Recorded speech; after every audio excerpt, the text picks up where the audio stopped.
Starfield is our first new universe in over 25 years. On June 11th, 2023, Xbox has their showcase, and it was a really good show. And the main event of the show was Starfield. And in their 50 minutes direct, they turned doubters into believers, including myself. But the big headline was after the show when Bethesda director and producer Todd Howard tell the gaming world that Starfield will be 30 FPS lock-on consoles, not 60 FPS like a lot of us thought it was going to be, especially on the Xbox Series X, the world's most powerful console. Today, I'm diving into a hot topic in the gaming community, the battle between 30 frames per second, FPS, and 60 FPS on consoles.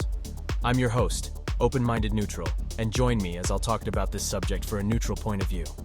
It's time to bring some clarity to the 30 FPS versus 60 FPS discussion and help viewers make an informed decision about their gaming experience. Let's get started. Before I dive deep, let's briefly explain what frames per second means in gaming. Frames per second refers to the number of images, or frames, displayed on the screen per second. Higher FPS results in smoother and more responsive gameplay, while lower FPS may lead to choppiness and slower responsiveness. Now, when it comes to consoles, the standard frame rate for most games used to be 30 FPS. However, many gamers argue that the gaming experience is greatly enhanced when playing at 60 FPS. So let's explore both sides of the argument and weigh the pros and cons. So what are the advantages of gaming at 30 FPS on consoles? Well, one advantage is stability. Some game developers optimize their titles for 30 FPS, ensuring a consistent experience without significant frame rate drops. This stability can be especially crucial for games with complex graphics or open-world environments. That's a valid point. Additionally, 30 FPS often allows for better visuals. By not pushing the hardware to its limits, developers can focus on improving other aspects, such as graphical fidelity, textures, and effects. This can result in more visually stunning games, even if the frame rate is capped at 30. And let's not forget that not all gamers prioritize frame rate above everything else. Some may prefer a more cinematic experience, where the lower frame rate resembles the smoothness of films. For story-driven games, this can enhance the immersion and make the gameplay feel more like a movie.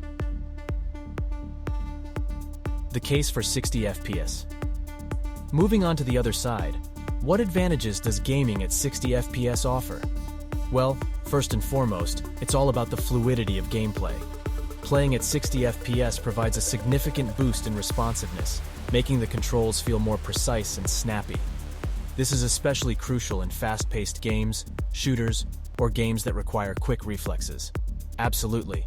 The higher frame rate also contributes to a smoother visual experience. Games at 60 FPS feel more lifelike, with animations appearing more realistic and movements appearing less choppy. This can be particularly noticeable during camera panning, character actions, and even simple exploration. Another advantage of 60 FPS is reduced input lag. With the increased frame rate, the delay between your input and the action on the screen is significantly minimized. This can greatly improve your gaming performance and give you a competitive edge in online multiplayer games. The compromise: 30 FPS versus 60 FPS options. It seems both sides have their merits, but can we find a middle ground that satisfies everyone? Absolutely. Many game developers understand the debate and offer gamers the option to choose between 30 FPS and 60 FPS modes in their console games. This way, players can decide what matters most to them: visual fidelity or smooth gameplay. That's a fantastic solution.